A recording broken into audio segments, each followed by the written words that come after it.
La parole est maintenant à Monsieur Jean Sol, rapporteur de la Commission des affaires sociales, pour 5 minutes.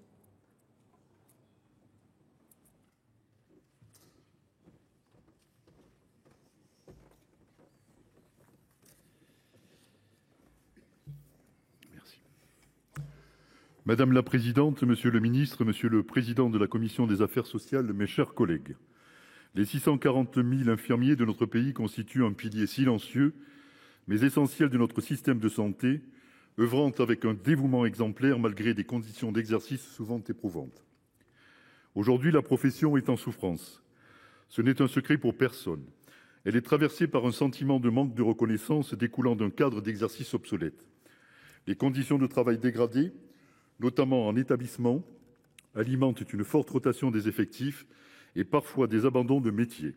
Les conditions de rémunération des infirmiers restent par ailleurs insatisfaisante malgré les revalorisations consenties ces dernières années dans le cadre du Ségur. En ville, les principaux actes infirmiers n'ont pas été revalorisés significativement depuis 2009. Alors que 300 000 infirmiers supplémentaires seront nécessaires d'ici 2050 pour assurer la qualité des soins face au vieillissement de la population, un choc de valorisation de la profession s'impose. La proposition de loi que nous examinons, adoptée à l'unanimité à l'Assemblée nationale, pose la première pierre en redéfinissant le cadre d'exercice de la profession et en simplifiant ses évolutions ultérieures, autant de mesures attendues par les professionnels. La Commission a soutenu ce texte qu'elle réclamait de longue date et l'a amendé pour favoriser sa mise en œuvre rapide et apaiser les tensions entre professions que la rédaction retenue avait pu faire naître. Malgré sa place essentielle dans notre système de santé, la profession d'infirmier demeure, en droit, définie en référence au monopole médical. Par dérogation à ce dernier, l'intervention des infirmiers n'est possible que sur un champ circonscrit d'actes, listé par un décret de 2004, distinguant un rôle propre et un rôle prescrit. Cet encadrement est excessivement rigide et inadapté aux évolutions récentes de la profession. Malgré de récentes extensions de compétences, un phénomène de glissement de tâches est souvent reporté. Celui-ci conduit les infirmiers à réaliser des actes en dehors de leur champ de compétences reconnus et à encourir ainsi des sanctions pénales au titre de l'exercice illégal de la médecine. L'article 1er de la proposition de loi s'attelle à répondre à cette problématique en proposant une refonte du socle législatif de la profession. La loi se bornerait désormais à définir les principales missions et conditions d'exercice des infirmiers.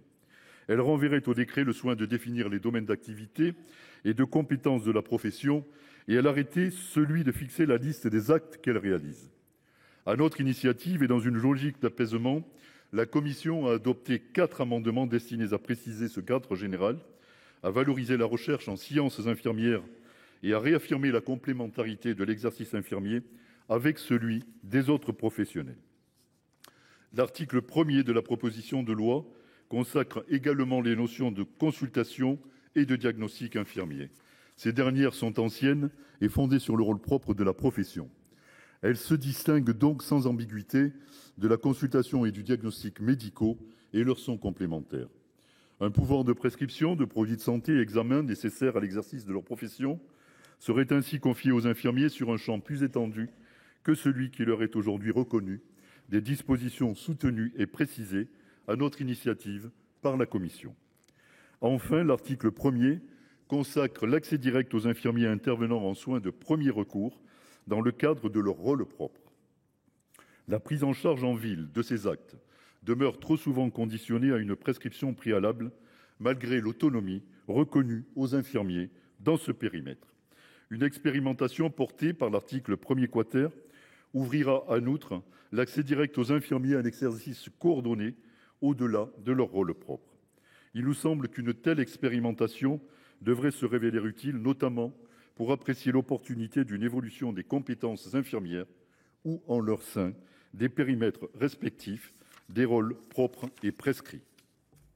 À notre initiative, la Commission a supprimé l'inscription dans le droit commun de l'accès direct aux infirmiers dans le cadre de leur rôle prescrit, lui préférant le cadre expérimental de l'article 1er quater.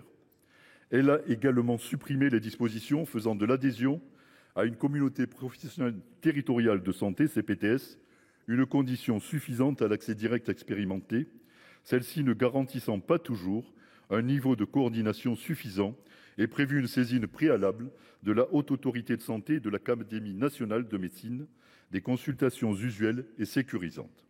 L'article 1er bis vise également à mieux reconnaître le rôle des infirmiers dans les soins de premier recours, en mentionnant explicitement la profession dans les dispositions du Code de la santé publique définissant ces soins.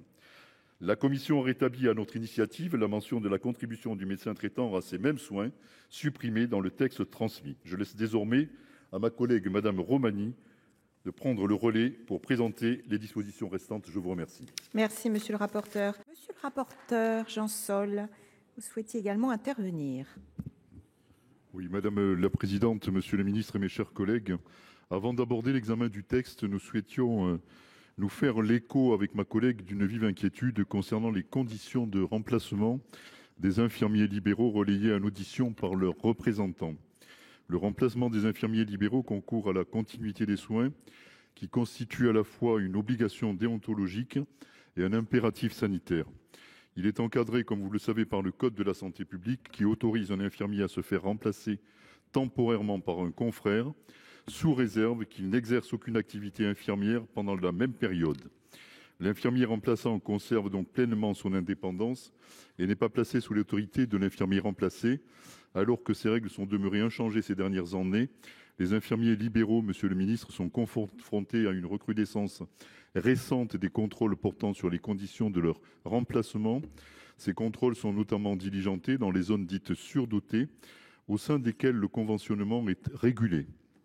Certains remplacements récurrents ont pu être qualifiés de travail salarié dissimulé et donner lieu à un redressement notamment de cotisations, provoquant l'incompréhension de nombreux infirmiers. Les professionnels que nous avons entendus soulignent la situation d'insécurité juridique dans laquelle ils sont placés et le manque de clarté du cadre actuel. Ils souhaitent que les règles relatives au remplacement, notamment au remplacement récurrent, soient rapidement précisées. Celles-ci relèvent exclusivement du domaine réglementaire. Pourriez-vous, Monsieur le Ministre, s'il vous plaît, nous indiquer si le gouvernement entend agir sur ce sujet et surtout dans quel délai? Je vous remercie. Merci, monsieur le rapporteur. Bien, nous allons donc commencer. Monsieur le ministre, vous souhaitiez dire quelques mots? Je vous en prie, pour répondre à nos collègues. Merci Madame la Présidente. Effectivement, quelques mots pour ne pas alourdir nos débats. Remercier le travail des rapporteurs, des différents intervenants pour les différents groupes. Je ne vais pas reprendre les interventions des uns et des autres que j'ai étudiées avec beaucoup d'attention et que j'ai bien entendues. Simplement sur les revalorisations. Je préfère être clair et je vais confirmer mes propos. Je l'avais dit au rapporteur.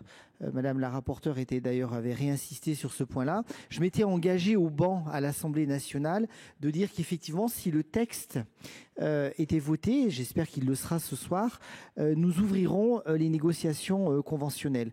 Naturellement, dans le cadre du PLFSS 2026, mais également, j'attends effectivement le vote de ce texte ce soir et je suis confiant pour justement mettre à la signature et pouvoir signer dès la fin du mois de mai, le temps de caler, la lettre de cadrage que j'adresserai à la CNAM pour justement mettre en place les différentes négociations conventionnelles qui nécessitent effectivement revalorisation des actes. J'ai bien entendu les indemnités kilométriques, mais il y a aussi d'autres sujets qui ont été évoqués. Donc tout ça se fera effectivement en concertation aussi avec les principaux syndicats infirmiers. Donc j'espère que ce soir, nous aurons une proposition de loi et j'ai entendu voter. J'ai entendu aussi que certains auraient préféré un projet de loi. Je crois que je pourrais le préférer aussi en tant que ministre. Après, je pense que nous sommes dans une situation avec une majorité particulièrement compliquée à l'Assemblée, puisqu'en fait, il n'y a pas de majorité. Donc, je crois que l'important, c'est que le travail, la reconnaissance de la profession infirmier qui a trop tardé, je l'accorde, puisse avancer. Donc si c'est par le biais d'une proposition de loi, moi je suis tout à fait favorable de pouvoir travailler et me baser sur cette proposition de loi pour pouvoir envoyer la lettre de cadrage à la CNAM, commencer avant l'été les négociations syndicales et pouvoir, je l'espère, apporter tout ça dans le PLFSS 2026. J'ai entendu également des sujets sur les infirmiers référents de 2018, monsieur le sénateur Jomier notamment. Je profiterai de cette lettre de cadrage pour pouvoir justement inclure dans les nécessités conventionnelles de négociation le sujet de l'infirmier référent, le rôle de l'infirmier référent, tout comme depuis que je suis en fonction, ça doit faire 130 jours, nous avons pu mettre en place un certain nombre de décrets qui étaient en souffrance, en attente, peu importe les mots, sur effectivement la pratique de certificats de décès, la pratique de primo-prescription, et je l'espère avant l'été, avant fin mai, pardon, le décret pour la cicatrisation des plaies et la primo-prescription dans les plaies.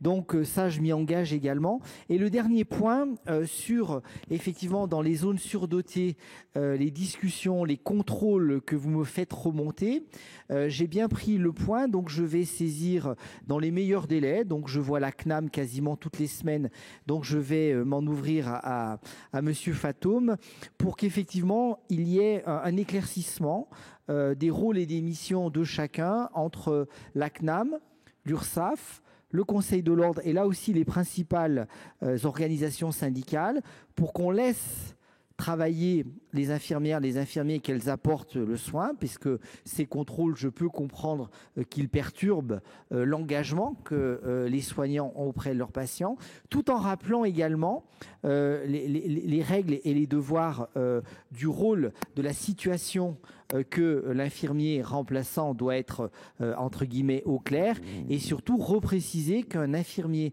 remplaçant ne peut pas exercer en même temps que l'infirmier titulaire, entre guillemets. Voilà, donc je pense qu'il y a peut-être besoin de repréciser les choses entre CNAM, URSSAF, les représentants de la profession, et je vais demander au directeur de la CNAM de l'organiser dans les meilleurs délais. Voilà, j'espère avoir à peu près coiffé l'ensemble de vos propositions.